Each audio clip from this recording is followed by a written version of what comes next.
Using the AAT-CC61 method, you're going to evaluate the color fastness of laundering of textiles, which are expected to withstand frequent laundering. So to begin, you're going to create your specimens. You're going to begin by cutting out a piece of fabric both in the warp and filling direction that's 2 by 5 inches. Then you're going to cut out a strip of multi-fiber strips. Then you're going to sew those onto the face of your fabric. Once sewn together, you're then going to grab your canisters. You're going to have 2 of them, one for the filling specimen and one for the warp specimen. You're then going to go over to the balance and place your canister on it, zeroing out the balance. Then you're going to take the eyedropper and you're going to want to measure out 0.225 milliliters of detergent. You're going to want to make note of this onto your balance. Then you're going to take 150 milliliters of water and add that in, as well as your specimen. Then you're going to add 50 steel balls into your canister. Once you've done this for both canisters, you're then going to take off your canister from the balance and add on the rubber lid.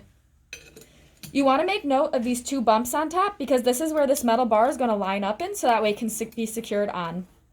Then, once lined up between the 2 bumps, you're going to take this rounded bar, push it down, and then it's set to go. Then you're going to go over to the laundrometer, open the door, and then place your 2 canisters into the spots. Then you're going to take the secure bar and secure it onto these posts with the dials. Then you're going to turn on your water, making note of the water line within the laundrometer. Once the water is at the water line, you can turn it off. Then close the door, making sure to press down where you hear a click. Then, once it clicks, you can go over to the dials, and you're going to want to make sure you turn the heater on, adjusting your temperature to 120, and then adjusting your time to 45 minutes. Once all of those are set, you can press on, and then you're going to press this button up at the top for 15 seconds. Then, that'll start up the laundrometer.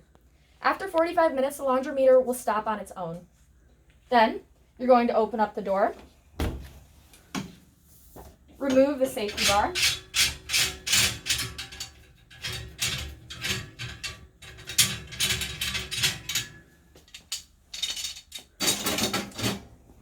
and then take the 2 canisters out and bring them over to the sink. Then you're going to remove your specimens, then place it in a beaker full of distilled water. You're going to soak it in there and then wring it out, then dump out the distilled water and refill it with more distilled water. You're going to repeat this process for 3 times in total. Then, once you've done this to both your warp and filling specimen, you're going to go over to the wringer in the lab.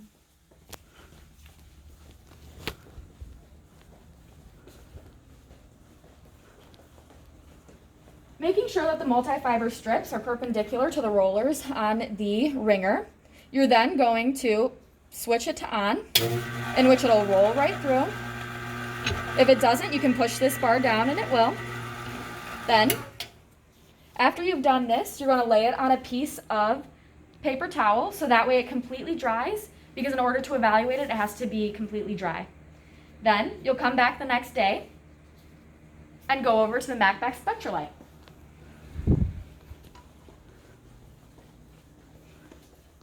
To begin, you're going to turn on the fluorescent light, and then you're going to remove the stitching from one side of your specimen so that way it lays completely open. Then you're going to cut out another specimen of your fabric that's 2 by 5 inches, and then another piece of the multi-fiber test strips. Then you're going to take your piece of fabric, the untested one, and mount it on top of the tested piece. Taking the mask, you're going to secure it in place.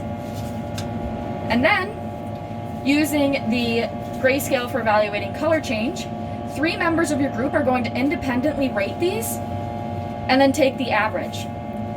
So the way in which you use this is to compare the tested fabric color change compared to the untested. From there, like I said, you just rate them independently and take the average. Then you're going to take your multi-fiber strip, and you also want to note that there are 8 fibers within each strip. Under the black line, it begins with acetate and ends with wool. Then you're going to take the mask again, comparing them, but this time you're going to take the grayscale for evaluating staining. You're then going to compare the staining on the tested piece compared to the untested piece. From there, you're going to record your results.